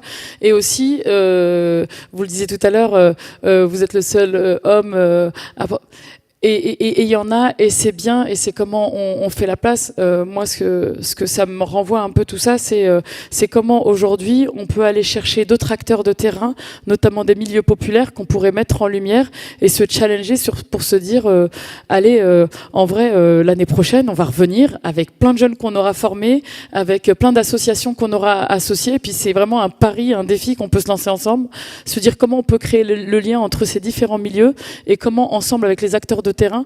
Moi, je suis vraiment partante pour. En vous écoutant, j'avais envie de challenge en me disant, cette assemblée, elle serait incroyable si on travaillait ensemble sur un projet commun. Mais bravo pour ce que vous faites. Super. Allez, un nouveau challenge. Merci beaucoup, les filles. Je vous laisse reprendre vos places. Sana, tu restes avec moi. Voilà, on a parlé de formateurs banlieue climat, et c'est bien, ça me fait une transition toute faite pour la seconde partie de cette soirée, donc sur la jeunesse. Voilà, comment l'ESS, enfin les jeunes travaillent et choisissent leur engagement dans une des formes de l'ESS. Alors, pour parler de ce sujet, donc 2 formateurs de banlieue climat nous font le plaisir et l'honneur d'être parmi nous.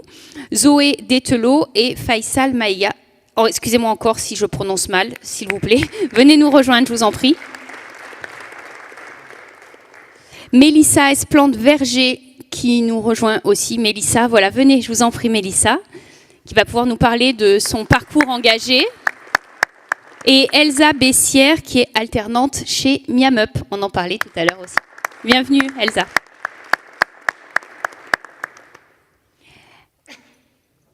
Alors, installez-vous, je vous en prie. Mélissa, on va peut-être commencer avec vous. Vous avez tout un parcours dans l'ESS, c'est absolument incroyable. Vous avez été coordinatrice au hall de la cartoucherie, si c'est bien ça. Vous avez fait un service civique à la FEV. Vous avez aussi été lauréate de l'Institut de l'engagement en 2020. Peut-être que j'en oublie. Moi, ma question, c'est est-ce que vous avez toujours souhaité travailler dans une structure de l'économie sociale et solidaire, ou est-ce que vous avez toujours voulu travailler, que sais-je, dans l'humain, dans la solidarité, vous aviez un besoin de justice, et du coup, il s'est avéré que forcément, les structures qui vous ont accueilli faisaient partie de l'ESS. Comment ça s'est passé ? Bonjour à tout le monde, merci beaucoup pour ma présence ici. Donc en fait, pour répondre à votre question, donc, ça a été plutôt le côté solidarité et le côté humain qui m'a donné envie d'être dans l'ESS aujourd'hui. En fait, tout a commencé lorsque je me suis engagée dans le comité des fêtes de mon village dans les Pyrénées, donc à mes 14 ans, où vraiment il s'agissait de faire du lien entre les villageois, que ce soit les jeunes, les moins jeunes, lors de fêtes, d'animations, de repas. Donc ça a été vraiment mon premier engagement, en tout cas dans l'associatif. De là, je suis partie sur Toulouse. À la base, c'était pour faire des études, pour être professeur des écoles.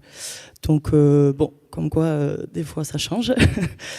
Et puis, en fait, grâce à des discussions que j'ai pu avoir avec mes professeurs de l'université, mais également avec mon entourage, je me suis rendu compte que peut-être que le domaine de l'ESS était plutôt là où je voulais être. J'ai fait donc mon service civique, effectivement, à la FEV, donc à la Reinerie, où j'ai monté plusieurs projets avec les habitants du quartier. Et en fait, ce que j'ai aimé, c'est vraiment de retrouver cet esprit village que je connaissais bien, et vraiment cette solidarité au sein des quartiers, qui est vraiment incroyable. Et il y a beaucoup de choses qui s'y passent, effectivement, il y a plein de choses. Il y a vraiment des vies de quartier très importantes. Et donc, suite à ça, donc, j'ai été lauréate de l'Institut de l'engagement, donc, où j'étais accompagnée par le conseil départemental sur mon parcours professionnel pour un petit peu mieux construire mon projet aussi et rencontrer surtout beaucoup de personnes, beaucoup de jeunes avec des parcours très différents et des projets tous super importants et incroyables. Et donc, je suis rentrée en tant que coordinatrice de projet lien social à la régie de quartier de Bellefontaine Service, où je suis restée 4 ans. Et donc là, on a monté des projets avec les habitants du quartier, des jardins partagés, des ateliers couture, des ateliers cuisine, beaucoup de projets.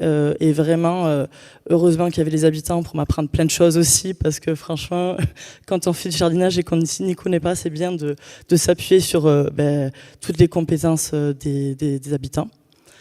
Et donc effectivement, cette année, donc là j'étais à la cartoucherie, au hall de la cartoucherie. Donc c'était un projet qui m'intéressait depuis longtemps. Le fait de manger dans un lieu et en fait de se retrouver à côté d'une battle de danse ou à côté d'un concert ou avec des associations juste à côté de soi. Enfin, vraiment le mélange de plein d'activités différentes, sportives, sociales, culturelles et de restauration dans un même lieu avec des gens très différents. Donc voilà, moi, mon fil conducteur, c'est plutôt la création de liens entre les personnes. Et c'est ça qui m'anime aujourd'hui et qui continue de m'animer. Voilà. Félicitations. Merci beaucoup, Mélissa. Vous avez déjà fait beaucoup de choses. Une autre forme d'engagement, Zoé, moi c'est à vous que j'ai envie de vous demander, qu'est-ce qui vous a motivé pour suivre Sana ? Voilà. Donc, depuis combien d'années est-ce que vous êtes dans Banlieue Climat ? Et qu'est-ce qui vous a attiré ? Pourquoi vous êtes dit, cette assos, j'y vais ? Voilà, c'est là où je veux aller. Alors bonsoir plutôt, c'est un plaisir d'être là et même de voir toutes ces assos, c'est incroyable, enfin, ça donne du baume au cœur de parler avec Awa, avec Yamina, avec plein de personnes qui sont hyper engagées dans la ville, ça fait énormément plaisir à voir et merci de nous accueillir ici. Et c'est vrai que moi, ça fait depuis 1 an maintenant que je fais partie de l'asso Banlieue Climat. Et honnêtement, je ne m'attendais pas à ce que ma vie prenne une toute autre trajectoire. C'est vrai que j'ai fait des études dans l'innovation sociale et environnementale et c'est une branche qui est assez nouvelle. Et c'est vrai que quand on pense aux métiers futurs qu'on pourrait faire, c'est hyper compliqué de s'imaginer. Et Sana, justement, quand on a discuté, elle m'a dit « Mais Zoé, viens dans l'asso, viens. Enfin, c'est un truc incroyable ce qu'on fait. Et franchement, j'ai appris à connaître Sana. C'est une personne incroyable. Et c'est vrai qu'au cours de mon parcours dans l'asso, on a pu faire énormément de choses. Donc moi, je suis formatrice Banlieue Climat avec Faisal.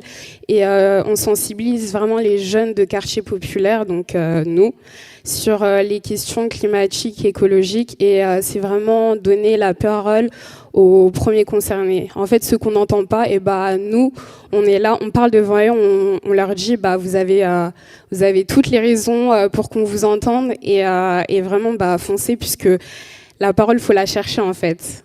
Et vraiment, c'est vraiment ça le message qu'on veut faire passer. Et c'est vrai que j'ai pu avoir l'opportunité de participer à plein d'événements. On a fait le périple à vélo. Donc on a fait Paris-Strasbourg avec des mamans qui avaient jamais fait de vélo, des enfants, et c'est vrai que c'était une expérience humanitaire de fou parce que on a démocratisé le vélo. Enfin moi j'ai pas l'habitude de faire du vélo au quotidien et c'est vrai que faire 5 jours de vélo c'est très intensif. Les fesses, elles étaient en compote à la fin. Mais non, on a retenu une belle morale, c'est que par le collectif et par le soutien, tout est possible. Et vraiment, on a accompli ce parcours tous ensemble. Et on est arrivé tous ensemble à Strasbourg. On a été bien accueillis par les Strasbourgeois et ça donnait du baume au cœur de voir que beaucoup de personnes nous suivaient pendant ce périple à vélo. C'était fou. Et ouais, je fais vite. Et aussi, récemment, comme Sana l'avait dit, on a pu avoir l'occasion d'aller au Brésil. Donc, on a fait Sao Paulo, puis après, on est parti à Rio Branco. Donc, c'était vraiment dans le cœur de l'Amazonie. On a parlé avec des Co, des seringueros aussi. Donc, c'est les personnes qui extraient du caoutchouc. Et on a parlé avec eux, leur quotidien, on a vu comment ça pouvait être. Et on s'est rendu compte qu'en fait, ils avaient les mêmes difficultés que nous. Eux, c'est la déforestation. Nous, c'est vraiment le béton, on lutte justement pour avoir de la végétation. Donc, c'est vraiment ça. Et en fait, on n'avait pas forcément les mêmes langages. Mais en fait, on arrivait à se comprendre parce que il y avait, je sais pas, cette force qui était, par la non-communication, en fait, on arrivait à se comprendre. Et ça, j'ai trouvé ça fort. Et c'est un beau message qu'on a fait passer aussi. Et non, c'était une expérience hyper riche et hyper intéressante. Donc voilà. Merci beaucoup. Merci Zoé. Alors, je ne sais pas ce que vous avez ressenti, mais moi, en vous écoutant, vraiment, c'est de la dignité, de la fierté que vous avez de votre parcours et à votre âge. Enfin, vous êtes toute jeune, je trouve que c'est vraiment extraordinaire. Et si seulement tous les jeunes, mes enfants, pouvaient avoir cette fierté en parlant d'eux-mêmes, ce serait absolument fabuleux. Et merci pour votre humanité, j'en profite. Elsa. Allez, on passe à vous, Elsa. Donc vous êtes alternante chez Miam Up et vous êtes en master en communication et management, c'est bien ça. Vous ne vous prédestiniez pas forcément à suivre une carrière dans l'ESS. Moi, j'aimerais savoir quelle valeur, quelle recherche de sens, enfin, qu'est-ce que vous avez trouvé dans ces structures-là auxquelles vous ne vous attendiez pas forcément dans vos parcours universitaires? Alors, bonjour, on m'entend bien, oui. Alors c'est vrai que j'étais pas forcément prédestinée au milieu de l'ESS. Pendant ma recherche d'alternance, en fait, j'ai découvert le projet Miam Up. Et en fait, je me suis vachement retrouvée dans la mission du projet, dans ses valeurs. Vous pouvez nous les rappeler rapidement, s'il vous plaît? Oui, alors Miam Up, c'est une solution solidaire de dons alimentaires. En fait, on propose une solution logistique aux acteurs de la restauration collective et donc on redistribue les excédents de production aux associations d'aide alimentaire. Et donc je m'occupe de la communication au sein de ce projet. Et sur les valeurs que vous avez retrouvées, qu'est-ce qui vous a vraiment attiré, qu'est-ce qui vous fait aimer vraiment travailler dans cette structure de l'ESS au niveau du sens que vous y trouvez peut-être? Oui, c'est un projet très humain qui place vraiment l'entraide au cœur de sa mission. Et c'est vrai que c'est des valeurs dans lesquelles je me retrouve parce que aujourd'hui on est dans une société qui est assez individualiste, où il y a toutes ces inégalités sociales qu'on peut apercevoir au quotidien dans la rue, etc. Et pour moi, ça fait vachement d'importance en fait de pouvoir contribuer à un projet comme celui-là. Je me retrouve beaucoup plus ici que finalement dans mes précédentes expériences professionnelles en entreprise plus classiques. Et aujourd'hui, je suis aussi fière de pouvoir contribuer à ma petite échelle à pouvoir faire un petit peu grandir une association comme celle-là. Bravo, félicitations à vous. Félicitations Elsa. Alors là, on est sur des engagements professionnels, mais on a voulu mettre aussi en avant des engagements qui peuvent être plus courts en temps. Alexion, vous avez participé à un montage de projet au sein de la coopérative EP. C'est une entreprise participative, éducative et éphémère. C'est une sorte de coopérative jeunesse, pour vous expliquer un petit peu. Et EP est portée par la MJC du centre social de Saint-Lys. Et le portage salarial a été réalisé via la coopérative d'activité et d'emploi, donc une CAE, encore l'ESS, Canopée. Alexion, qu'est-ce que cette expérience, donc l'entreprise que vous avez créée pendant quelques semaines, qu'est-ce qu'elle a changé sur votre regard sur l'avenir? Elle nous l'a ouvert justement. Je pense à moi et à tous les autres qui n'ont pas pu être présents ce soir. On était 6 et je pense que quand on est arrivé dans ce projet, on était 6 autres personnes et on est ressorti nouveau. Cette entreprise, elle nous a permis d'avoir vraiment un avant-goût de ce que c'était que le monde professionnel.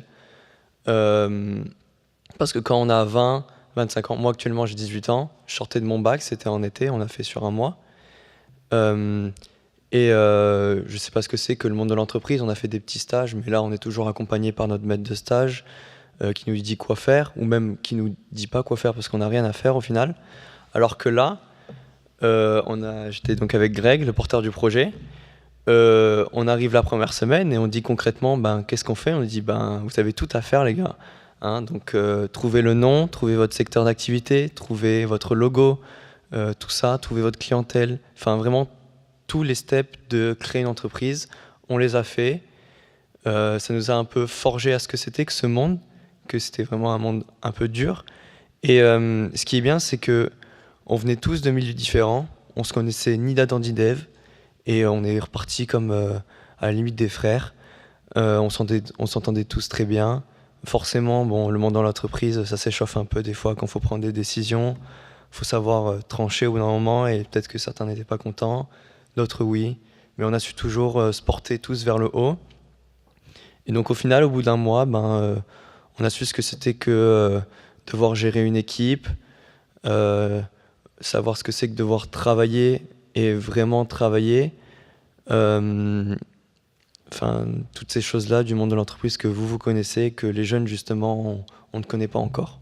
Est-ce que vous pensez que ce serait intéressant de généraliser cette expérience, en fait, à tous les jeunes qui sortent du bac, par exemple, ou d'une formation, un CAP, ou que sais-je? Alors, je pense que oui, largement. Il faut que les jeunes, ils en aient l'envie. Donc, honnêtement, faire quelque chose d'obligatoire, comme ça ne servirait à rien. Il faut l'envie, il faut l'ambition, et faut pas forcément ne pas avoir peur. Ça fait partie du voyage, justement, et c'est surmonter ces peurs qui permettent de justement nous ouvrir les yeux et nous rendre plus à l'aise dans ce monde-là. Merci pour votre témoignage. Merci beaucoup, Alexian.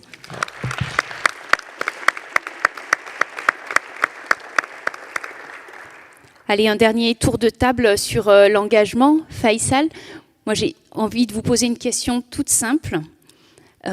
Qu'est-ce qui vous rend le plus fier aujourd'hui?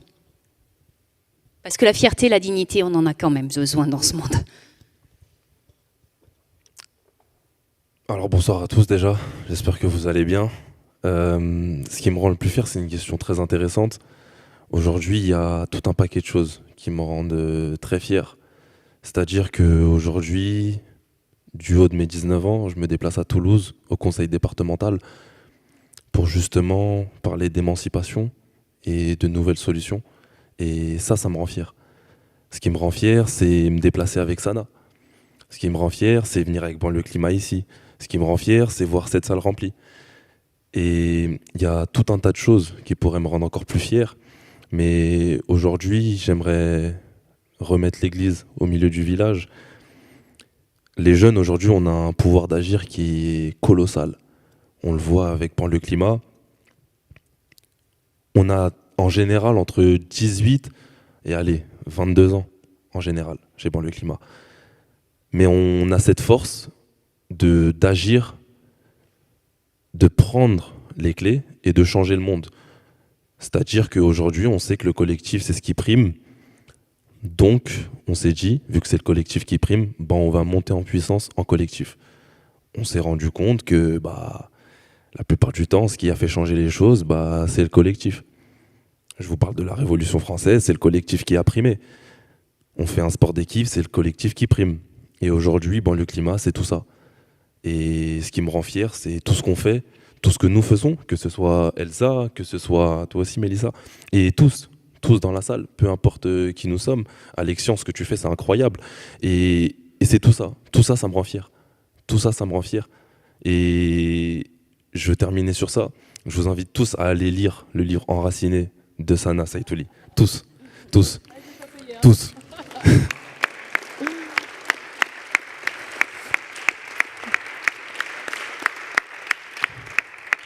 Tous, je vous invite à aller lire son livre parce que je pense que lire un parcours comme celui-là, on se dit que peu importe de là d'où on vient, finalement, on peut changer le monde, on peut changer les choses. Et c'est ça qui prime. Je suis allé au Brésil il y a quelques mois. Bon, pas avec eux, moi j'étais ailleurs. Mais je suis allé au Brésil. Et encore une fois, justement, sur des questions avec des jeunes, des Sénégalais, des Béninois, des jeunes autochtones, des jeunes Français. Et nous, on a représenté la France sur ces questions pendant la saison France-Brésil. Et rendez-vous compte, nous tous, jeunes, de toute façon, la jeunesse, c'est un état d'esprit, rendez-vous compte que ce qui prime aujourd'hui, c'est le collectif, c'est la jeunesse et c'est faire les choses ensemble. Yamina, elle l'a compris, elle l'a fait. Et aujourd'hui, on doit tous le comprendre, le conscientiser et le faire. Et c'est ça le plus important. En tout cas, tout ça, ça me rend très fier. Merci beaucoup.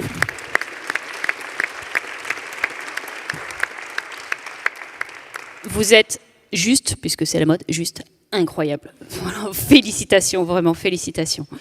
Allez, on continue la série des jeunes qui parlent. Voilà, puisque c'est le sujet, et je vais appeler, si vous le voulez bien, 4 jeunes du conseil départemental des jeunes. Donc Yanis, Elisa, Féti et Nina, si vous voulez bien nous rejoindre, s'il vous plaît.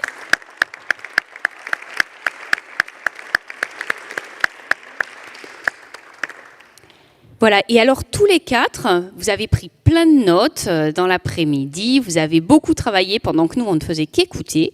Et là, vous allez pouvoir nous raconter un petit peu, nous expliquer ce qui vous a le plus marqué finalement dans tous ces témoignages. Vous pouvez vous installer au pupitre ou vous préférez un micro? Qu'est-ce que vous préférez? C'est vous qui choisissez. Alors, vous pouvez lui donner un micro?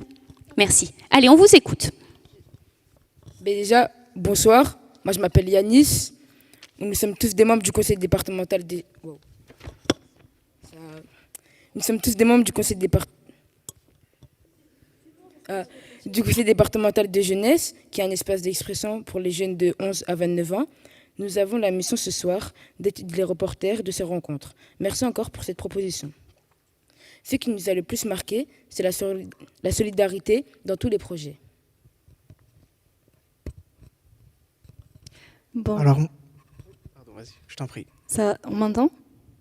Bonsoir, moi c'est Elisa, je suis membre du conseil départemental des jeunesses, mais aussi lauréate de l'Institut de l'engagement. Et donc on a pu un peu voir toutes les associations qui étaient présentes ce soir. Et du coup, notre question c'était comment intégrer l'ESS à travers nos actions en tant que jeunes. Et du coup, petit message pour Sana. Moi aussi, il y a quelques semaines, j'ai découvert les vidéos de Ferris sur TikTok. Et du coup, c'est un plaisir pour moi d'être là ce soir et du coup, de montrer que les jeunes, à travers les réseaux sociaux ou un peu à notre échelle, on peut faire des choses. Et donc, notre question, c'était comment on peut s'engager. Donc, c'est en aidant notre voisin, en étant solidaire à travers dans les quartiers prioritaires des villes, dans les villages, à la montagne. Et faire du bénévolat, dire aux jeunes de s'engager, même si le temps c'est précieux, donc il y a peu de jeunes qui ont envie de s'engager, mais qu'il faut le faire. Et ça passe du coup par rapport à l'environnement et l'écologie, c'est à la maison, donc comment mettre en place des gestes durables, c'est ensuite comment se former. Par exemple, il y avait l'école 3PA à l'âge, du coup, qui permet aux jeunes de découvrir l'écologie et de travailler, et de se former à ce sujet-là de l'écologie. Et puis ça va être aussi, par exemple, à l'école, dans les cantines, pour faire en sorte qu'il n'y ait plus de gaspillage, du coup, avec ton association Miam Up. Donc toutes ces choses qui sont importantes aussi pour nous, mais qu'on n'a pas forcément le pouvoir d'exprimer au quotidien, et donc notamment à l'échelle locale, ici à Toulouse, et on est très impliqués, même si ça ne se voit pas forcément, mais on le fait à notre échelle. Donc du coup aussi, Fenchi va vous expliquer un peu le reste des associations. Alors bonjour à tous, moi c'est Monsieur Féti, donc je suis pareil, je fais partie donc du conseil départemental des jeunesses. Moi, il y a 2 mots que j'aimerais vous faire partager, c'est l'entraide et la solidarité, parce que j'ai trouvé que tous les projets présentés étaient formidables. Il y a une particularité sur une thématique qui a été saisie auprès du conseil départemental jeunesse, donc sur la bifurcation écologique. On a eu notamment, quand on a pu questionner sur les projets, donc on a eu Execo, un exemple de recyclerie d'articles de sport, qui a été vraiment très enthousiaste à l'idée de réutiliser finalement des vêtements pour les personnes dans le besoin. Donc ça fonctionne comme un circuit. Et on a aussi un autre projet qui c'était avec Café & Co, qui accompagnent les personnes en situation de handicap, en particulier sur l'accès à l'emploi et l'isolement des personnes. Et ça nous a particulièrement intéressés et tous les projets étaient intéressants en tout cas. Voilà. Merci. Donc bonsoir.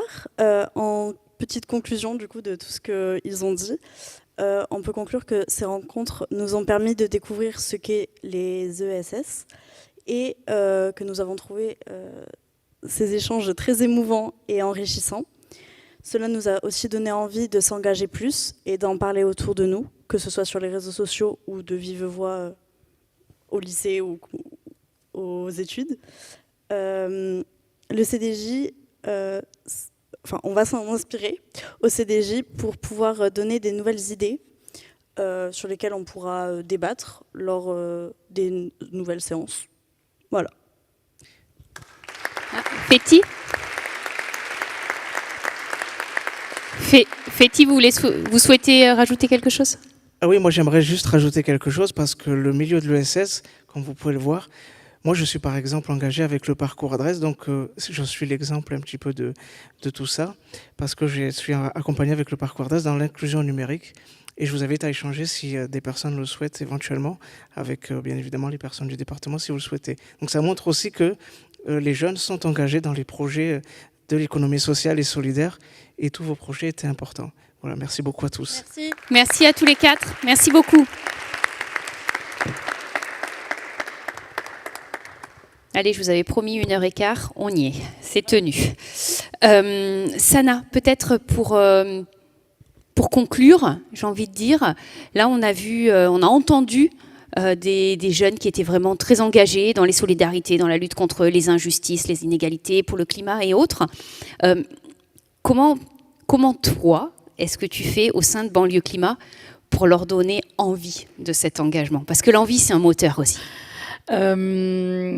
Alors déjà, c'est eux qui me donnent envie. Là, quand je vois tous ces témoignages et encore les membres du conseil départemental, un petit jeune comme Yannis, c'est trop prometteur. En fait, il y a ce truc de fissure d'espoir. Là, aujourd'hui, nous, on fait partie je vais pas dire les anciens, mais on a besoin d'espoir. Et aujourd'hui, le fait d'accompagner une nouvelle jeunesse, de lui faire confiance, moi, je serais pas expliquer un peu quelle est la recette magique, mais ce qui est sûr, c'est que tout ce que moi j'ai pu vivre durant mon engagement en étant jeune jusqu'à aujourd'hui, j'essaye d'être facilitatrice, de leur permettre justement de leur ouvrir la voie et de raconter aussi leur passage et leur histoire. Et je crois que Faisal remercier Zoé, etc. Mais c'est moi qui les remercie parce que ils savent pas à quel point ils sont la solution de demain. Et le fait aussi de leur permettre à nous de transmettre, d'accompagner et d'être finalement le filet de sécurité de cette nouvelle génération, je trouve que je suis à ma place aujourd'hui de faire ce travail-là. Aujourd'hui, il y a Faisal, il y a Zoé, mais il y a des parcours comme Aymen ou comme Oumaima, Somaya, il y a plusieurs profils complètement différents. Et ce que je fais, et c'est vrai que ça me prend beaucoup d'énergie, mais parce que je suis attachée à toutes et à tous, c'est comment de leur parcours individuel à leur parcours collectif, on arrive à trouver leur self-intérêt de leur combat et qu'ils le racontent eux-mêmes. Donc moi, la motivation, c'est une transmission naturelle avec beaucoup de confiance. Je leur fais confiance et aussi, il y a beaucoup d'amour. Moi, je les aime et je crois que ça, ils le ressentent et on le ressent mutuellement et c'est la recette. Merci beaucoup. Merci très sincèrement à tous les 5. Merci beaucoup. Ça s'appelle ? Allez, un mot de conclusion. Isabelle Hardy, je vous en prie. Waouh. Moi, j'ai l'impression que j'ai pris une claque en fait ce soir. D'abord, je voudrais vous remercier toutes celles et ceux qui ont fait que ce moment a été possible, et bien sûr toutes les équipes de l'ESS au niveau du département, les équipes jeunesse aussi.